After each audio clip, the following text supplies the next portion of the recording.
दोस्तों आज की इस वीडियो में सिग्नल रिड्यूसर के बारे में आपको जानकारी दे रहा हूँ। सिग्नल रिड्यूसर जो सिग्नल को थोड़ा रिड्यूस कर देता है या फिर बैलेंस कर देता है।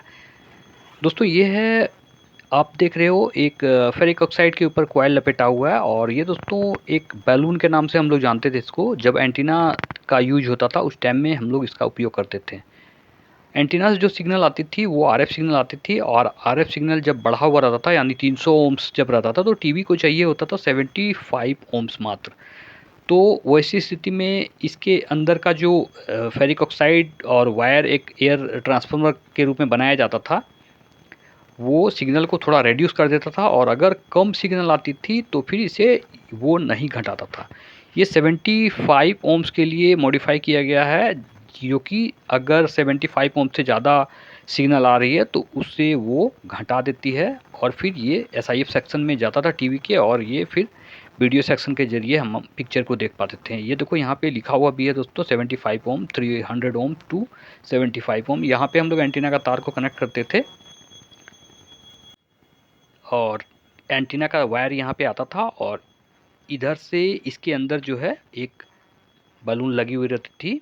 ये दोस्तों कई बार कुछ लोगों ने हमें कमेंट किया कि नाखून साफ़ कर लो, बट ये हमारा जो दाग है ये चुनाव यानी मतदान के बाद जो इंक लगाया जाता है वही है। और ये दोस्तों ये बलून के अंदर जो है आपको दिखाने जा रहा हूँ मैं, इसे ओपन करता हूँ। ये एक हाथ से खोलना मुश्किल है दोस्तों। आज मैं छत पे वीडियो शूट कर रहा हूँ ताकि जो है अंधेरा ना हो और क्वालिटी आपको सही मिले। तो इसे इस तरह से खोलेंगे, ये देखो ये इसके अंदर जो लगा हुआ दोस्तों, लोग इसे पूरे को बलून करते हैं बट ये वास्तव में इसके अंदर जो लगा हुआ है ये फेरिक ऑक्साइड का एक छड़ है जिसके ऊपर एक प्लास्टिक कॉटेड वायर जो है लपेटी हुई है और इनपुट आउटपुट में वो दिया गया है। दोस्तों इसका कुछ भी ख़ास मतलब नहीं है, बट अगर आप इसे नहीं लगाते हो और अगर सिग्नल ज़्यादा आती है तो वैसी स्थिति में हमारा जो पिक्चर था वो यानी टेढ़ा-मेढ़ा नज़र आता था, इसलिए इसे लगाया जाता था।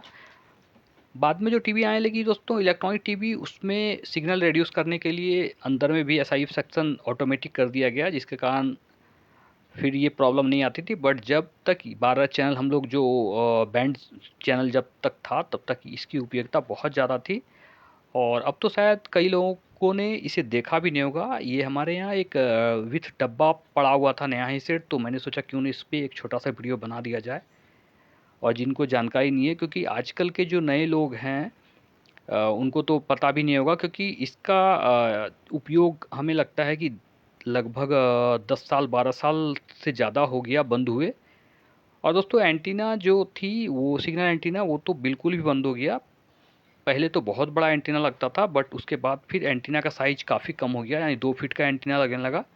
बट सुदूर क्षेत्र में बड़े एंटीना का उपयोग तभी भी हुआ करता था और इसके साथ ही बूस्टर का भी उपयोग होता था, जिसमें करंट हम लोग ऊपर तक देते थे और ऊपर एक बूस्टर सिग्नल जनरेटर रहता था जो कि लो सिग्नल को ज़्यादा फ्रिक्वेंसी में हमारे टीवी तक पहुंचाती थी और वहाँ पे पिक्चर बनता था।